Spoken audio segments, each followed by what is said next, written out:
deben estar pagándose ya o empezando a pagar las nuevas cuotas de los colegios privados con el incremento. ¿Cómo están monitoreando esto y también de cuánto está haciendo este incremento en los colegios privados? Bueno, a ver, primero una pequeña aclaración. Si bien hay algunos aumentos en algunos colegios, porque eso sí, como vos decías, lo estamos monitoreando, no es que todos los colegios aumentan ahora en abril. Bien. Explico.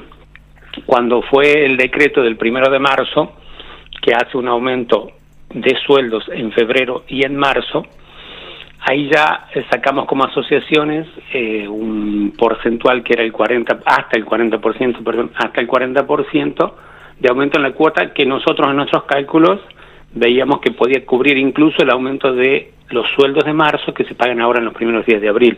Bien. Lo que pasa es que algunos colegios optaron por hacerlo como en 2 tramos. Entonces, lo importante por ahí para la comunidad de padres es que si hay un aumento en marzo y otro en abril, en principio debería contemplar estar alrededor del 40%. Eso es lo que yo aportaría. Y eso, a ver, de ser así, algunos que lo toman en 2 tramos, ¿cómo continuaría luego? Digo, en las conversaciones que el periodo tras el cual se vuelve a incrementar la cuota. Bueno, ahí tenemos 2 cuestiones.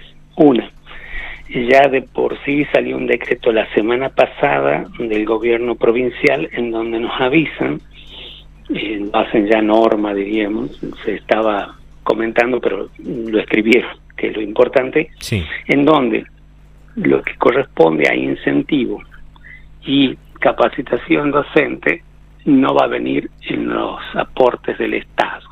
Traducido, y más o menos un 6, un 7, un 8%, depende de otras variables que están asociadas a ese número, del sueldo del docente no nos va a empezar a llegar.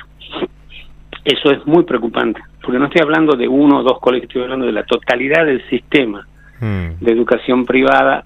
No va a recibir ese porcentual y lo va a tener que cubrir, en principio, porque según la interpretación que nosotros hacemos de la norma, eso corresponde al sueldo en este momento. No es un extra, no es un incentivo que venía como aparte o un material una capacitación que venía por otro lado. No, eso desde el decreto de marzo forma parte de las liquidaciones de los haberes.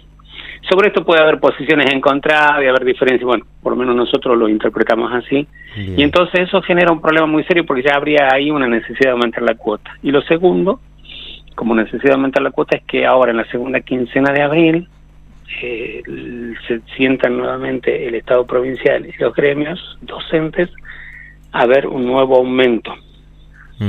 Cuando ese aumento se produzca, que esperamos, ruego a Dios, que sea antes del 1 de mayo, ¿por qué eso?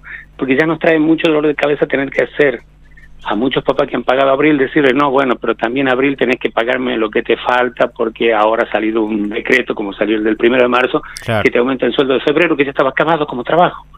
Desgraciadamente los ritmos son estos y también se entiende que estamos en una situación muy delicada a nivel nacional, que a veces hace que las cosas o vayan más lentas o haya mucha puja muy normal en estas circunstancias, ¿no?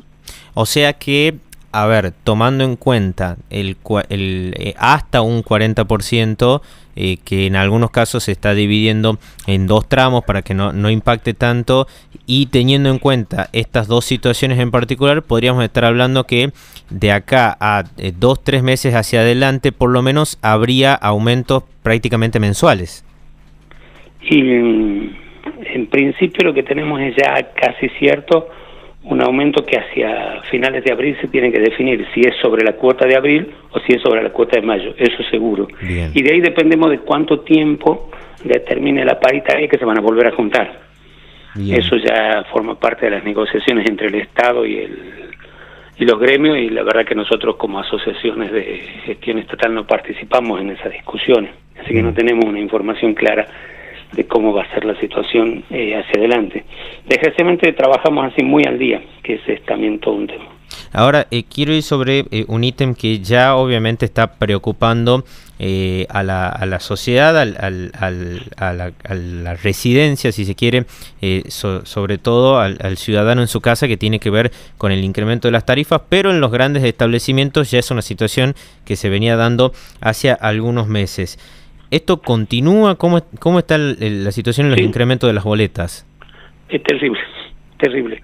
Se están pagando valores muy importantes. En particular, mucho depende de la infraestructura con la que sostenes la energía, ¿no? Pero nosotros en algunas instituciones, especialmente ahora en este tramo que ha sido el inicio de clase, con los enormes calores que hubo, aquellos que tienen aires acondicionados o tienen todo ese sistema de enfriamiento, se ha pagado. Algunos pagan 2-3 millones de pesos solo en energía eléctrica, ni que decir de alquileres, claro. Porque muchos colegios no son propietarios del local donde funcionan, y cuando se abrió esto de los alquileres, bueno, sencillamente fue un desorden total en función de las exigencias de los dueños, ¿no? Por los valores que querían imponer, porque de alguna manera eso querían imponer. Bueno, ha costado mucho en algunas situaciones, algo se logró, pero aún así impactó muchísimo sobre, no todos los colegios, es indudable, pero es muy importante también visualizarlo, claro, ese tema. Ya ha transcurrido este primer mes de clases, al menos acá en la provincia. ¿Cuál es el diagnóstico que pudieron tomar de la situación de la matrícula? Y también, bueno, me imagino que de manera negativa, en cuanto a opinión, impactó en los padres este incremento en la cuota, pero ¿cómo impacta en la situación de empezar a tomar deuda a partir de este año por algunos padres? Bueno, tenemos, por un lado, sí, ciertamente en varios colegios, una importante baja de matrícula. Bueno, digo importante porque veníamos sosteniendo mucho la matrícula, y en este año algunos colegios han perdido un 5, un 6% de matrícula. Ha habido muchos casos así. Después, en segundo lugar, la mora, que eso está como muy fuerte.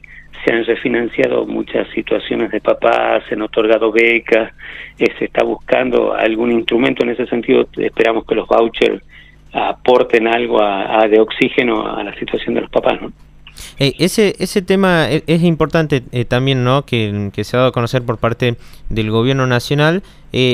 ¿Esa situación es precisamente solo de inscripción de los padres, o tiene que actuar el colegio también para poder continuar con ese trámite? También tenemos que actuar nosotros, porque son dos condiciones, unas que pertenecen a la institución, otras que pertenecen a los papás. De parte de la institución tenemos que cumplir dos condiciones. La primera, que recibamos 75 o más del 75% del aporte estatal. Es lo que uno llama el aporte nominal, lo que la ley dice que nos debería dar el Estado. Cuando un colegio recibe aporte, hay un decreto y dice: para tales cursos le corresponde tanto por ciento de aporte estatal. Lo que estén entre 75 y 100, eso nosotros lo declaramos, hicimos una declaración jurada, está puesto. ¿Y es un porcentaje grande de los colegios que hay acá en la provincia? El universo, nosotros entendemos que sí, porque es el aporte nominal. Cuando digo aporte nominal es lo que salió, supongamos, hay colegios que tienen 60 años, y esos decretos salieron hace 60 o 50 años. Claro. Entonces, cuando salió era así, del 100%. Que hoy eso no se cumpla totalmente, sí, eso también es real, porque, bueno, las plantas han ido creciendo, los servicios han ido creciendo, y hoy el aporte estatal no es realmente el 100%, pero se nos pide el aporte nominal. Entre el 75 y el 100% nosotros entendemos, la verdad que es una carencia de la gestión. No tenemos unas buenas estadísticas, pero entendemos que alrededor del 40 al 50% de nuestros colegios están. Bien. O hay colegios que en algunos niveles cumplen el 100 y en otros niveles no. Claro. Y el otro punto que nos decía que también debemos también cumplir que nuestras cuotas programáticas no superen los 54.000 pesos.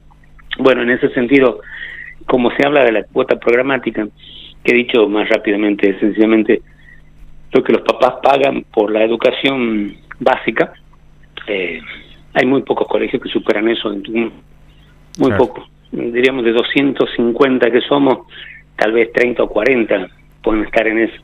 El resto cobra menos del 54%, de 54.000 pesos, por favor. No de cuota, no estoy hablando de cuota, estoy hablando de lo que se llama la programática. Si uno mira una boleta de cualquier colegio, va a ver que distingue programático y extra programático. Bien. Lo que hay que fijarse en ese valor, porque además, eso también para los papás, el valor que le va a reconocer el Estado es un porcentual sobre la programática, no sobre la totalidad de la cuota. Claro. Claro. Bueno, hay que estar atentos allí, y vale la aclaración también para que la gente que está del otro lado pueda tener en cuenta ese dato. Profesor, sí. La verdad que le agradecemos mucho por la información y por este tiempo para el EB12. A ustedes, Abel, muchas gracias, ¿no? Saludos a Miriam. Que tenga buen día. Daniel Nacuse, delegado episcopal de Educación en el Arzobispado de Tucumán.